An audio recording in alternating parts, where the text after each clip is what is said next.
Formalmente, aí, boa tarde a todos. Agradeço a oportunidade de vocês estarem aqui conosco nessa live que a gente vai falar sobre câmbio. Na live nós temos aqui assessores, temos parceiros, temos clientes. E eu sou a Lilian Câmara, para quem ainda não me conhece, eu sou sócia da Veda e responsável pela área de câmbio da Veda. Além da parte de câmbio, a gente também tem endereçamentos e serviços internacionais. É com prazer que a gente abre essa live. Eu tenho junto comigo, amigos e sócios, a Camila Abdelmalak, que é a nossa economista-chefe. Também estão aqui comigo o Rodolfo Rossi, que é o responsável pela estruturação de PJ da Veda. Ele é o responsável por cuidar dos segmentos de middle market e corporate. E nesse bate-papo que a gente vai fazer hoje, a gente vai falar nada mais, nada menos de um assunto que está atuante aí no dia a dia, nosso dia a dia, que é o mercado de câmbio. Então, com a presença aqui do Wagner Alves, que é o nosso convidado, antecipadamente agradeço mais uma vez a ele, a gentileza dele cedeu o tempo dele para conversar com a gente vai falar sobre desdobramentos, cenários, esse dólar em alta, o que a gente tem aí de oportunidade, o que é relevante. Então, ele vai conduzir conosco esse bate-papo. A gente tem um chat que está aberto, a gente vai compilando, vai acessando as perguntas que vocês estão livres para todos fazerem, e a gente vai, à medida que a gente vai avançando no assunto, respondendo todas elas, e a ideia aqui é a gente ter uma conversa bem rica, olhando aí o cenário internacional, o mercado de câmbio, e é óbvio, a gente também vai citar, né, em algumas situações, o que a Veda pode fazer, o que ela tem feito com os clientes, tanto do segmento pessoa física quanto do segmento pessoa jurídica, que o foco a gente falar da pessoa jurídica, né? Quais são esses insights? Wagner, mais uma vez, obrigada. Fica à vontade, a live é sua. Obrigado pela oportunidade. Eu vou falar por uns 20 minutos, tá? Depois a gente conversa um pouco para entender as dúvidas do pessoal. Então, antes para entender o que está acontecendo com o real, eu tenho que primeiro entender o cenário macro, o que está acontecendo lá fora, aqui no Brasil, e qual a perspectiva, principalmente para os próximos 2, 3 meses, dado que projetar câmbio para muito mais tempo é extremamente complicado, e ainda mais nessa situação que a gente está vivendo hoje, que é uma incerteza assim nunca antes vista, tá? Para tudo, para todas as variáveis macroeconômicas. Então, primeira coisa que é importante, tá? O mundo, como vocês sabem, parou no segundo trimestre. Um colapso na atividade, principalmente nos serviços. Eu coloquei aqui um indicador global de sentimento mesmo de atividade, tá? Então, não é dado de produção, é um dado mais ou menos de confiança, e ele colapsou, principalmente no setor de serviços. Dá para ter uma ideia de que o choque que a gente, na atividade que a gente vai viver esse ano, ele é muito maior do que foi lá na crise de 2008, maior do que na crise de 2001, enfim, é comparável lá com a crise de 1929, né, com a Grande Depressão. Para o Brasil e aí para a América Latina não vai ser diferente. Eu peguei aqui uma projeção genérica da Goldman Sachs, mas é para ilustrar. A gente vai viver a maior recessão da história, tá? Isso está dado. A gente 2020, em termos de queda do produto, a gente, assim, para todos os países está vendo uma coisa incrível. Para o Brasil não vai ser diferente, não tem como ser diferente, tá? Inclusive, acho que a gente está na ponta de que vai ser um dos países que vai acabar sofrendo mais, tá? A nossa projeção na XP para o PIB está ainda em 6% de queda para esse ano, mas com um grande viés de baixa, tá?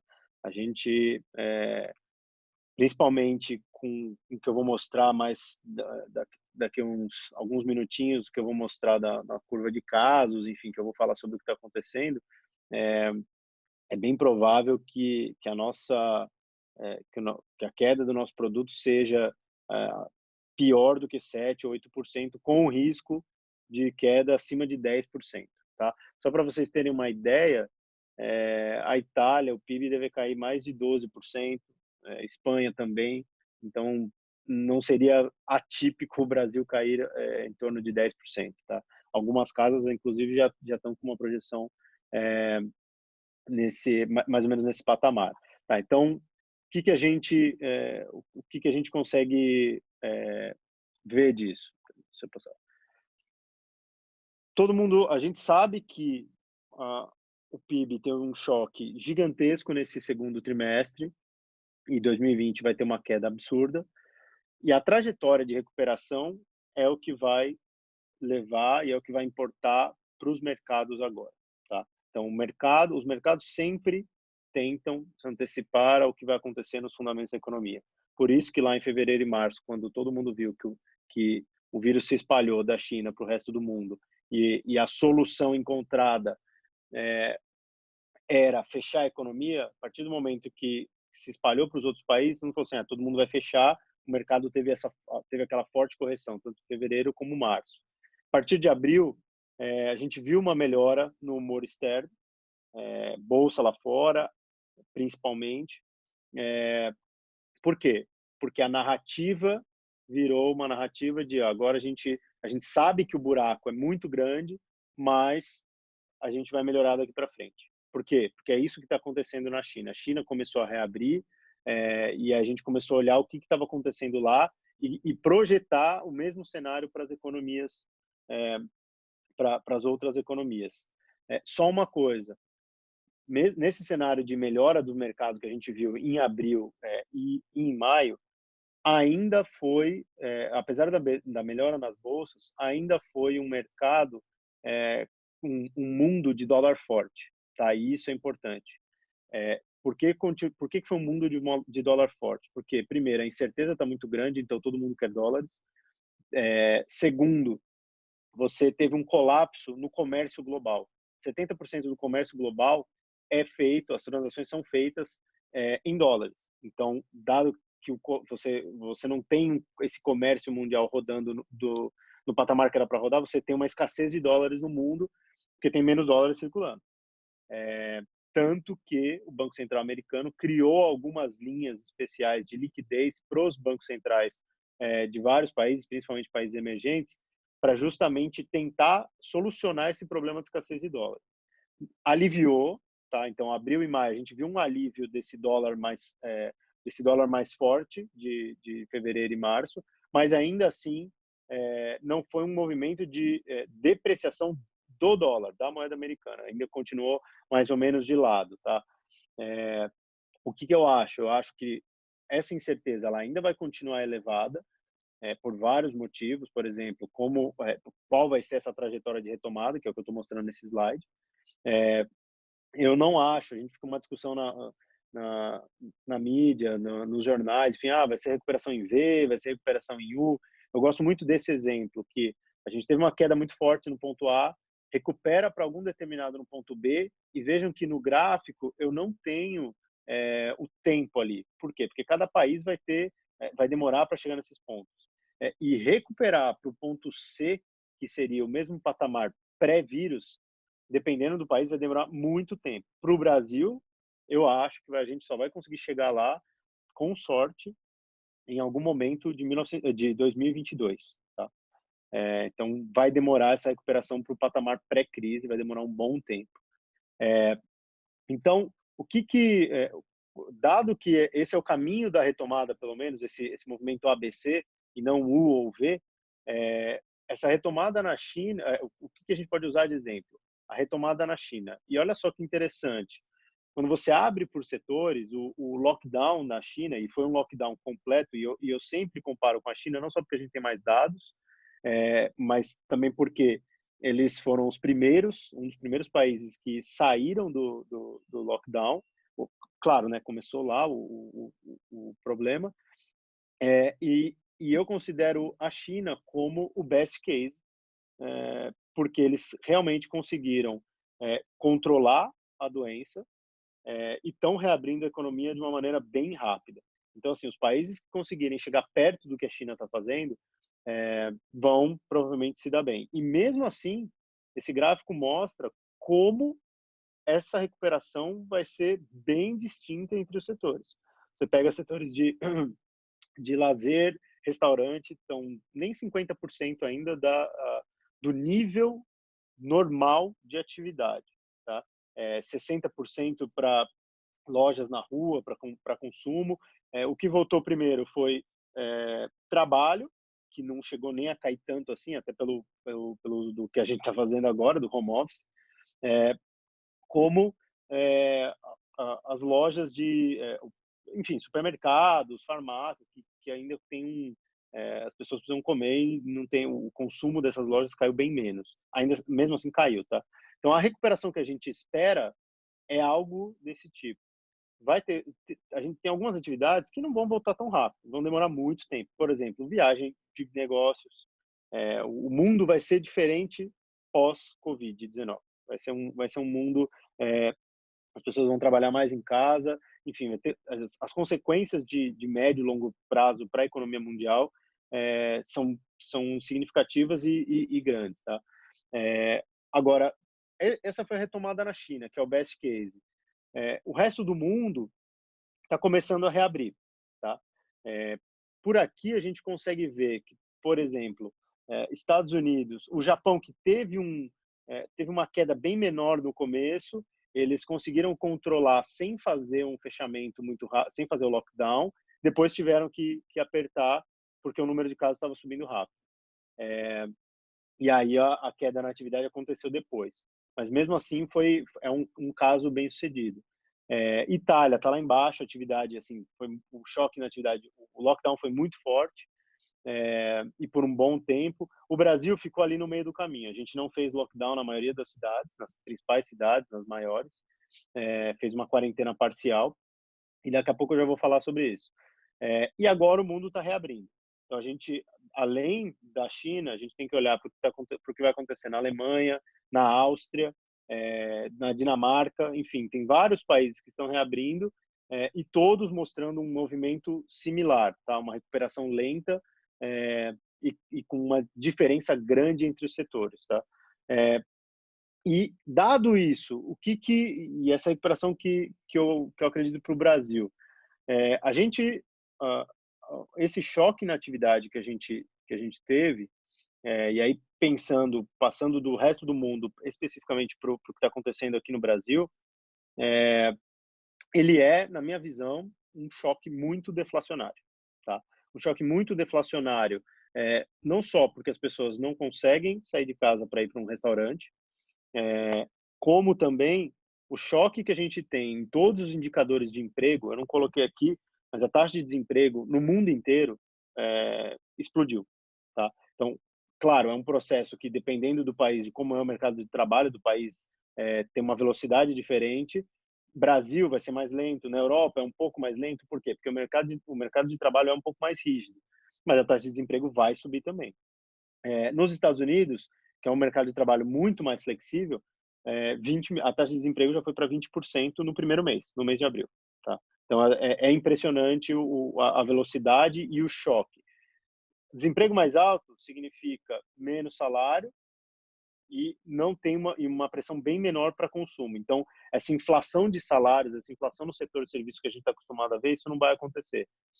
Fora o choque que a gente teve no preço do petróleo, que todo mundo sabe que afundou, até teve um mês por fator técnico, o preço ficou negativo.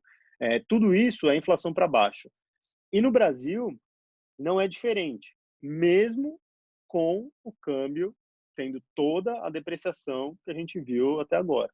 O câmbio depreciou aí 40 e poucos por cento, e mesmo assim a expectativa de inflação que eu coloquei aqui do mercado, a expectativa implícita numa NTN-B de 2022 afundou, tá? Por quê? Porque esse choque, a partir de determinado momento ali do começo de abril, realmente ficou claro que era bem deflacionário. Se lá na frente a gente vai ter inflação, porque o mundo inteiro está gastando muito mais, a política fiscal, as medidas que todos os países resolveram adotar foi Banco Central atuando, cortando juros ao máximo, e os governos ajudando com o fiscal para você ganhar tempo, não deixar a economia morrer, o governo ganha um tempo com isso até a gente conseguir achar uma vacina, tá? Então, essa foi essa coordenação de política fiscal e monetária, ela foi amplamente usada por todos os países, no Brasil não foi diferente, tá? Então, dado que a gente teve essa queda de atividade, de expectativa da inflação, a taxa de juros só acompanhou. A gente já estava num longo processo de queda da taxa de juros, que acabou chegando na última reunião do BCE em 3%. O que eu vejo para a taxa de juros daqui para frente? Primeiro, essa recuperação ela vai ser muito incerta, muito lenta, e como o próprio Banco Central disse, com muito vai e vem ao longo dos próximos meses. Com a inflação, a minha projeção de inflação é de 0,7 para esse ano. É muito abaixo do que o mínimo da meta para o Banco Central, da meta do Banco Central. E para o próximo ano, eu tenho 3,2 de inflação, que ainda assim é abaixo do centro da meta do Banco Central. Então, eu vejo espaço para mais uma queda de Selic na próxima reunião, para 2,25, mais um corte de 75 bases. E com chances de mais cortes se a atividade decepcionar ainda mais. Fala assim para mim, Wagner, daqui 2 meses a taxa o PIB não vai ser -6, -7, vai ser -10, -11. Eu consigo ver essa inflação indo mais para baixo e a Selic tendo que ir mais para baixo. E depois, eu acho que o Banco Central vai demorar muito tempo para subir essa taxa de juros. Eu não vejo o Banco Central subindo a taxa de juros até o último trimestre de 2021, tá? E ele, quando começar a subir, vai ser um processo bem lento. Por quê? Porque toda essa recuperação ela vai ser muito lenta. Dado esse cenário, então, de dólar forte ainda no resto do mundo, recuperação muito incerta, com uma forte queda que a gente ainda não sabe nem direito o tamanho no curto prazo, com divergência muito grande entre os setores e dada essa inflação, esse risco até de deflação nos próximos 6 meses para a economia brasileira e para a economia mundial. O que aconteceu com o real em relação aos pares? O nosso câmbio, aqui a depreciação está 30%, tá? Porque eu uso base, só a moeda invertida, tá? Então é a mesma base para todo mundo. Mas se você pega uma cesta de países, de moedas de países emergentes, a depreciação desde o começo de janeiro ali que eu coloquei base 100, foi só de 13%, enquanto o real depreciou muito mais. Saiu no jornal essa semana, enfim, acho que de 10 reuniões que eu tive, 11 foram sobre câmbio e a depreciação realmente foi muito grande. Por que a depreciação do real foi muito pior do que dos outros países emergentes? Por 2 motivos, tá? Eu diria 3 motivos. Primeiro,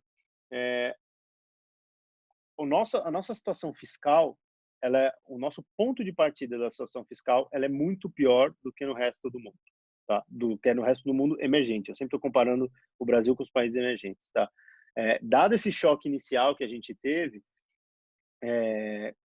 essa política inicial que eu falei, que é vamos gastar mais para tentar não deixar a economia morrer, a gente entrar numa depressão.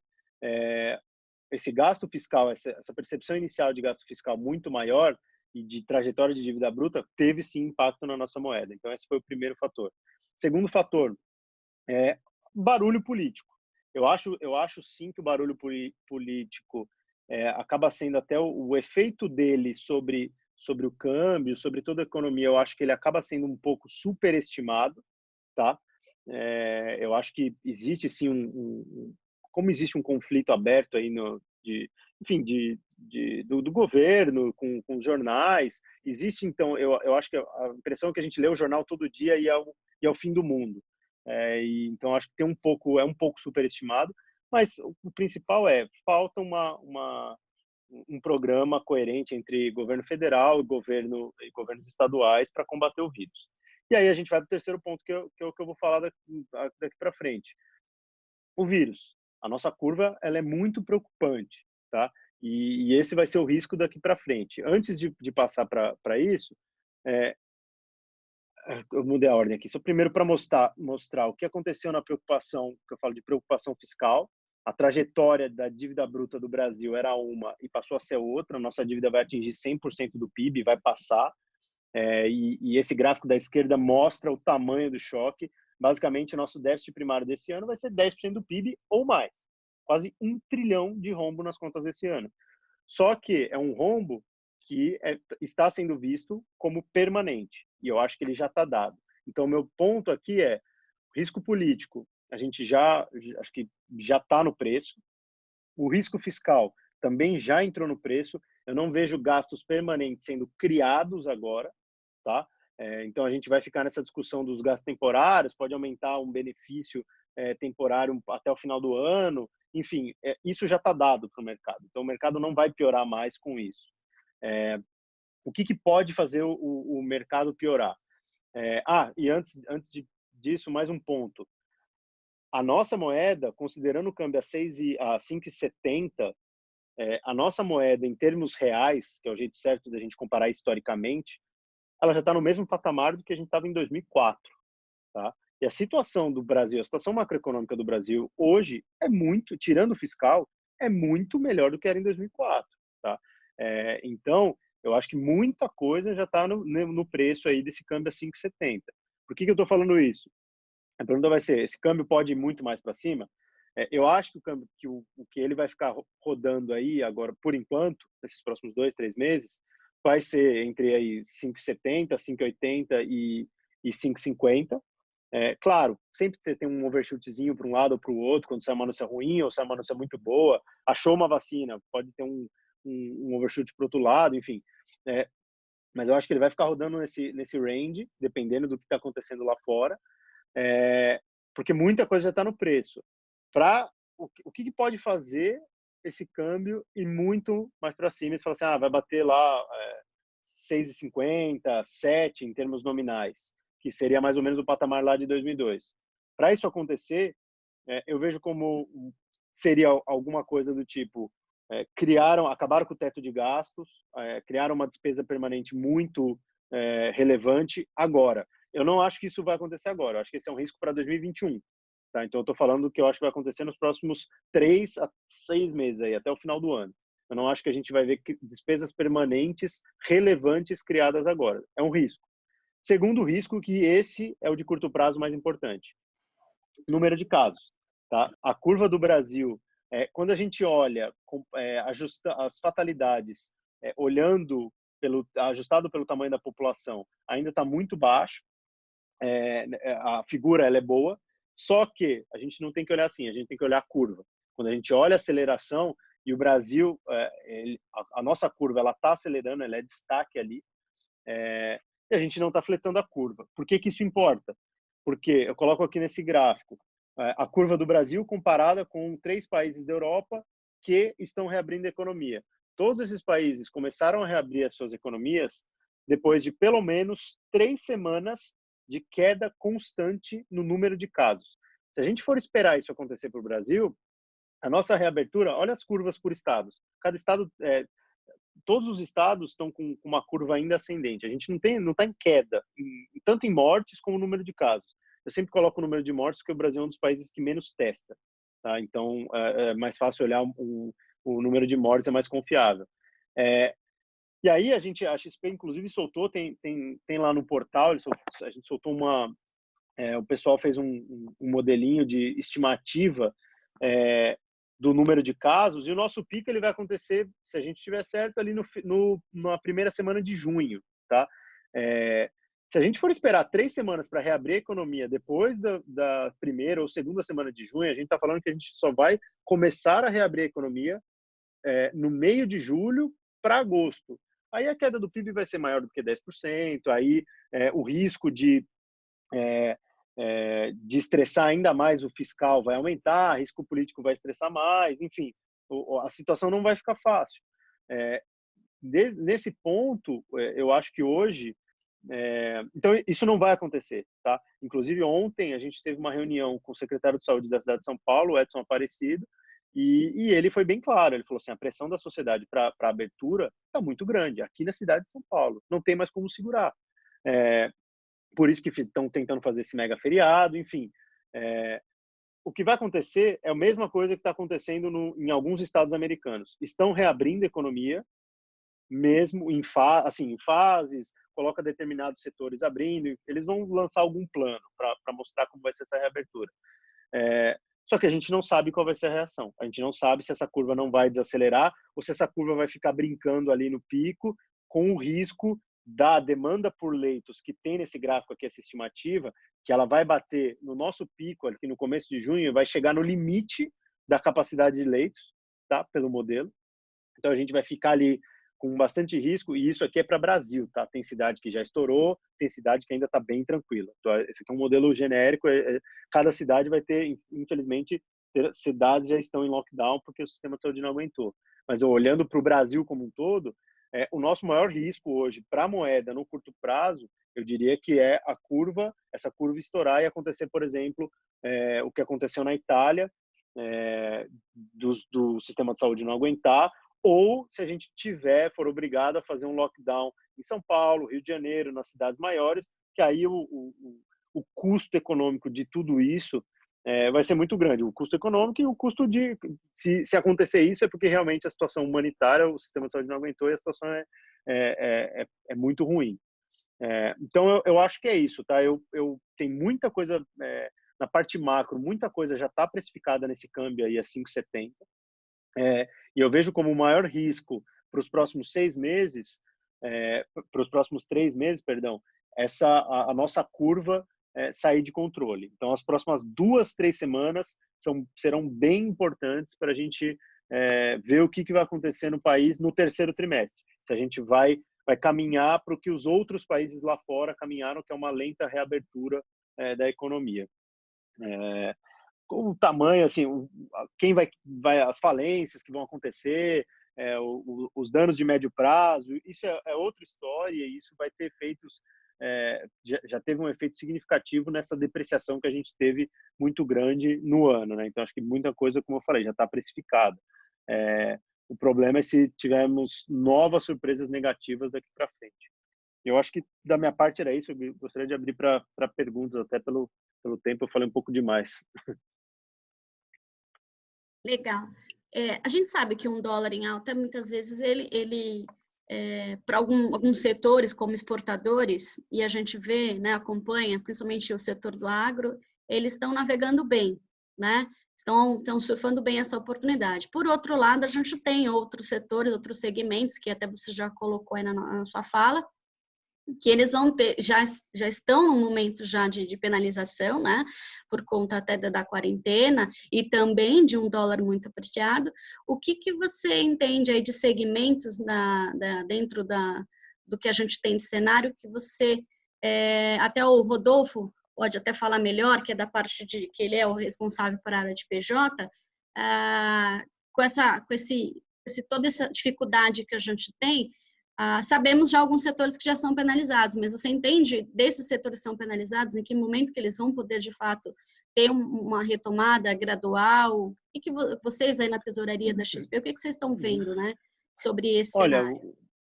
claro, o setor, o que acontece com quando você tem uma forte depreciação do câmbio, igual a gente teve, e um choque muito grande na demanda, empregos e renda das famílias, o que acaba sendo mais afetado imediatamente é a importação, né? Então, todo o setor, e aí eu diria que o setor que acaba sendo mais penalizado, talvez o setor de máquinas, tá? Porque quem vai importar alguma máquina muito grande, muito cara, para fazer um investimento em um cenário tão incerto, que você não sabe o que vai acontecer com o país nos próximos 12 meses. Tá? Então, acho que esse é o setor mais prejudicado, eu diria. E vai demorar para retomar. Não vai ser rápido.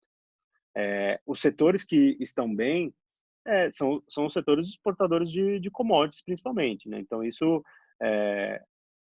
é muito claro e o ajuste que a gente acaba tendo, inclusive a gente vê na balança comercial, né? Exportação de grãos, tudo isso acaba sendo beneficiado e é o setor da economia que eu diria que no primeiro e no segundo trimestre vai ficar bem melhor do que o resto da economia, né? Então, os exportadores de commodities, principalmente de alimentos, eu diria que tem sim uma perspectiva boa, até porque os alimentos são as pessoas mesmo em casa precisam comer, então acaba Essenciais. Sim. exato, acaba sendo menos afetada. Setores de exportação de metais já fica um pouco mais perigoso. Por quê? Porque a demanda mundial está caindo, tá? Então, a não ser que você imagine um programa muito grande de estímulo na economia chinesa, fala, não, a gente vai fazer um programa de infraestrutura muito grande na China, nos Estados Unidos, Europa, coisas desse tipo que aumentem consideravelmente a demanda por metais, é um setor que vai acabar sentindo uma queda de demanda mundial, não tem jeito. Mas eu acho que o destaque, com certeza, positivo é o agronegócio, não tenho dúvida disso. E o setor de importações de principalmente máquinas e equipamentos vai sofrer por um tempo. Não tem uma perspectiva, pelo menos nos próximos 6 meses, de retomada de qualquer tipo de investimento grande aqui no Brasil. Rodolfo, quer falar Rodolfo, você tem alguma coisa? alguma consideração? Eu acho que o que é importante falar é isso que você falou da escassez, né, do mercado, isso de uma forma geral. E nesse momento, principalmente aqui nos países onde a gente ainda está vivendo o surto, como você falou, tem países que já estão começando a sair. Então, mas de uma forma geral, a economia está em queda, mas também lá fora isso está acontecendo, e aí você tem menos dinheiro em circulação, isso também vai pressionando o dólar, né? Por isso a tendência do dólar é cada vez valorizar mais, né? Você está Eu acho tirando que dinheiro de mercado, né? sim, eu acho que eu consigo ver essa tendência ainda nos próximos meses. O que mudaria essa perspectiva seria um movimento, se eles falassem assim, não, Wagner, a recuperação do mundo ela vai ser muito mais em V, e ela vai ser bem homogênea. Não vai ser uma recuperação com os Estados Unidos, por exemplo, saindo muito melhor do que Europa, que é o que eu vejo hoje. Os Estados Unidos têm dinheiro e tem um Banco Central com poder para conseguir dar suporte para a economia no curto prazo, enquanto a Europa está ali patinando, né? A Europa vai ter uma saída muito mais difícil do que os Estados Unidos. Então, até a retomada, e todos os países emergentes também terão, a maioria vai ter uma retomada mais difícil do que dos Estados Unidos. Então, até essa diferença de crescimento, de recuperação, ela acaba beneficiando o dólar, acaba sendo um mundo de dólar forte. Agora, você fala assim, não, o cenário não é esse, o cenário que eu acho é um cenário de recuperação mais homogênea, daqui a pouco a gente pode, todo mundo vai ficar mais otimista porque acha a vacina ou acha um remédio, e essa retomada ela vai ser igual em todo mundo, e aí, nesse caso, seria um mundo bem melhor para os países emergentes. Seria um mundo de dólar de lado ou dólar mais fraco. Mas não me parece, não é o meu cenário base esse. Eu considero esse cenário com uma probabilidade menor. Eu acho que se o cenário lá fora de retomada for positivo, o que eu ainda tenho minhas dúvidas, acho que risco de segunda onda, terceira onda, de ter que fechar de novo ainda é relevante. Se o cenário for positivo, vai ser um cenário positivo com os Estados Unidos saindo à frente. Estados Unidos saindo à frente do resto do mundo, ainda assim é um cenário de dólar forte, tá? Então, acho que é importante ter essa diferença. Acho que tinha uma pergunta aqui no chat que eu tinha. É do Gilson, é o nosso cliente. Ele pergunta sobre a depreciação do real, que onera bastante, né, o setor de tecnologia avançada, como, por exemplo, o saneamento ambiental, tá? Uma área, inclusive, que ele atua.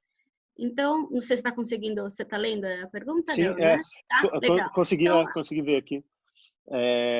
E a pergunta dele é justamente o que impacta isso, como ele trata, né, essa questão do câmbio no cenário que ele tem aí de importar essas tecnologias, né? Ele usa a tecnologia. Assim, infelizmente, A verdade é que não tem o que fazer. Não tem o que fazer por quê? Porque o governo não tem dinheiro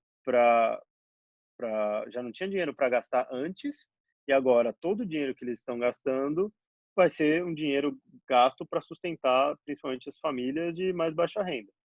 O setor de uma coisa tão específica, ainda de alta tecnologia, vai ser deixado de lado para um gasto adicional do governo. O que poderia falar assim, não, é um setor que a gente vai precisar do apoio, o governo precisa ajudar, teria que provavelmente dar algum tipo de subsídio para compensar essa depreciação cambial. Eu não vejo isso acontecendo agora. Não vejo, não tem espaço fiscal, e não faz parte muito ali da política econômica do Ministério da Economia, que é, de certa forma, eles querem, na verdade, até tirar os benefícios, os subsídios para diversos setores que às vezes acaba causando distorção, enfim. Não estou entrando no mérito se o setor vale ou não o receber o subsídio. Só estou traçando o cenário de que eu não vejo o governo ajudando nenhum setor específico, muito menos de alta tecnologia, de maneira significativa, ou de maneira que compense essa depreciação cambial agora. O custo vai ficar sendo mais alto mesmo, não tem o que fazer. Eu queria te perguntar, Wagner, até que ponto os países lá fora retomando e, com isso, o Brasil voltando a exportar mais, né? Então, consequentemente, vai entrar mais dólar no país. Até que ponto você acha que isso pode ajudar a pressionar um recuo do dólar no Brasil? Não, eu acho que na verdade é o que acaba segurando uma maior depreciação, tá? Os países voltando, a nossa exportação de alimentos ela vai sobressair. A gente ficou mais barato, a gente ficou muito mais barato, e a gente vai acabar exportando mais. Uma coisa que a gente exporta bastante, só que o preço caiu muito, é o petróleo. Então aí a nossa balança vai sentir também. Então não é que não é que a gente vai ter alta de exportações. Não, as exportações vão cair menos do que as importações. Então a gente vai cair, sei lá, a importação vai cair 15% e importação vai cair 20, 25%. Mesmo com a retomada mundial, a gente ficou 2, 3 meses com o mundo parado. Então a gente tem sim uma queda agregada no final, tá? Então a única diferença é que exportação acaba caindo menos do que a importação. Ok, obrigado. Tá certo? Eu preciso sair, pessoal. Cá Deu meu tem horário alguma... que eu tenho mais uma verdade. reunião agora. Não sei se tem mais alguma Legal. pergunta. Wagner, mais uma vez, não temos aqui no chat. E mais uma vez, obrigada pela tua gentileza de participar. Sei que a sua agenda é cheia, e como economista da Tesouraria da XP, você abriu esse espaço, foi muito bacana, muito proveitoso esse tempo que você dedicou para a gente, e uma ótima reunião que você terá daqui a pouco. Obrigado. Até mais. Qualquer coisa é só me avisar, se precisar. Obrigada. Obrigado. Obrigado, Wagner. Obrigada. Tchau. Valeu. Rossi, Camila, dentro desse cenário que o Wagner trouxe para a gente, e aí a gente tem aqui clientes que estão conosco, nossos colegas, assessores e sócios, para a gente falar um pouquinho do que a gente tem na parte de pessoa jurídica, e a Cá já tem atuado bastante, dando bastante informação e conteúdo, né, econômico. A gente tem munido os nossos clientes, estando próximo deles, justamente com a parte de conteúdo, mas a gente não deixa de colocar aqui que a gente tem a atuação direta, né, em operações, a gente minimizar aí os possíveis impactos para um importador, a gente criar aí soluções que ele possa ter outros instrumentos e de blindagem, de hedge, de gerar algum capital. Então, seria interessante a gente comentar aqui também, Rossi, o quanto que você entende aí que a gente pode atuar, o que a gente tem feito com os nossos clientes, seria interessante. E a Camila, é óbvio, fazer as considerações dela, né, dentro desse cenário que a gente falou com o Wagner. Até a perspectiva que ela vê de retomada do câmbio, o que ela vê o câmbio futuro, o momento, né? Na verdade, eu posso até introduzir, se você quiser, porque não tem muita... Na verdade, acho que assim, não tem como a gente inovar muito além do discurso do Wagner, né? Tem um consenso já dentro do grupo dos economistas, de que a retomada vai ser muito lenta, a gente não consegue fazer projeções muito claras aí para o curto e médio prazo, porque a gente depende do tempo de isolamento, enquanto a gente não tiver uma noção dessa retomada da economia no Brasil, as projeções elas ficam muito incertas. E eu acho que o que eu posso acrescentar em relação ao discurso que o Wagner já pontuou aqui, né, a respeito da taxa de câmbio, uma observação que eu gosto de agregar é que, assim, esse movimento do dólar global, e a gente tem mais um aspecto além dos que ele citou, que é essa questão da guerra comercial, China e Estados Unidos, e esse é um fator que pesa e que mantém esse dólar aí valorizado. E se a gente for pegar também por fundamentos, né, olhar o balanço de pagamento do Brasil, a tendência, mesmo antes do Covid, já era de R$1 desvalorizado. Então, enfim, a gente tem essa tensão política e eu acredito que isso sim acaba pressionando. Hoje a gente está com a taxa de câmbio em 5,70, mas nada impede de ter alguma discussão que vá contra alguma diretriz do governo e essa taxa de câmbio se aproxime novamente dos 6. A gente já viu que as atuações do Banco Central, elas são pontuais e elas, enfim, elas não revertem tendência, elas tendem a minimizar o movimento no dia. Então, a gente vai viver com uma taxa de câmbio mais desvalorizada. Outra coisa que eu gostaria só de pontuar em relação também ao que o Wagner falou nesse curto prazo, assim, projeção de taxa de câmbio está um jogo de loteria. Tanto que a gente vê, se tivesse fácil, a gente não via revisões semana após semana no Boletim Focus. E há 10 semanas consecutivas a gente tem revisão na taxa de câmbio. Então, a gente vê essas projeções se aproximando dos R$6. Então, o que eu gostaria de colocar como contraponto a gente já tem um cenário que é ruim, que já foi precificado pelo mercado, de uma recuperação muito lenta. O único fato novo que a gente pode ter além de piorar muito, que a gente sabe que aí o dólar se aproxima dos 6, o que traria esse câmbio para mais próximo dos 5? De repente, esse processo de reabertura da economia não ser tão traumatizante e a gente tem uma agenda que a gente tem que ficar atento, por isso que eu sempre puxo, né, a orelha de todo mundo, vamos acompanhar o noticiário político, porque não é só política, não é só por conta de processos de empreendimento, de investigação, é porque a gente tem algumas concessões, algumas privatizações, essa agenda estrutural do Brasil, ela não foi desmarcada, então, assim, a gente viu até matérias saindo nos últimos dias a respeito disso e ver como que vai ficar essa questão aí das parcerias público-privadas, porque isso, de repente, pode trazer um fluxo de investimento estrangeiro para cá. E outro ponto também, a gente tem uma taxa de câmbio desvalorizada, a gente tem também uma bolsa que está barata aqui, e de repente a gente também pode ter um fluxo de investimento para cá em algum momento, se o cenário interno doméstico político também permitir não deixar o investidor estrangeiro assustado. Então, só esses contrapontos aí para a gente ficar observando que é importante para a taxa de câmbio. Desculpa, Rodolfo, só para fazer fresquinho, já estava fresquinho o que o Wagner falou, então eu só fiz um puxadinho no discurso dele, agora você com a palavra. Então, Lilian, você perguntou o que as empresas podem fazer para atenuar esse momento, né? Eu acho assim, o que eu poderia falar obviamente, você tem as operações para aquelas empresas que têm uma outra moeda no balanço, ou importam, ou exportam, seja dólar ou euro, você tem os mecanismos de proteção, né? De proteção cambial, travar a moeda, tem também trava de índice, proteção de índice, né? Aqueles exportadores de commodities, que são ferramentas que o mercado utiliza normalmente, né? Mas que dificilmente vai atenuar esse momento acentuado da crise. O que eu assim, poderia falar, aquela empresa que não é a minoria, né? Mas aquelas empresas que têm um caixa, e na eventualidade, porque nesse momento de crise vão aparecer uma série de oportunidades, né? Independente do segmento da empresa. Tem alguns segmentos que você vai gerar mais oportunidades.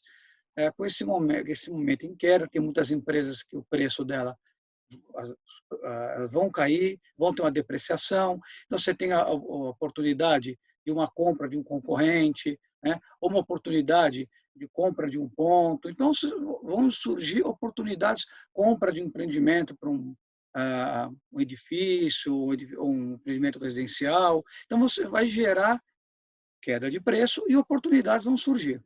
Então, aquela empresa segura o caixa e, se pretendia utilizar esse recurso para essas operações, eu aconselho, eu sei que esse momento também é um momento de operações mais caras, mas conseguindo uma negociação boa com os bancos, utilizar recurso de terceiro e guardar o caixa para essas oportunidades que vão surgir, vão aparecer.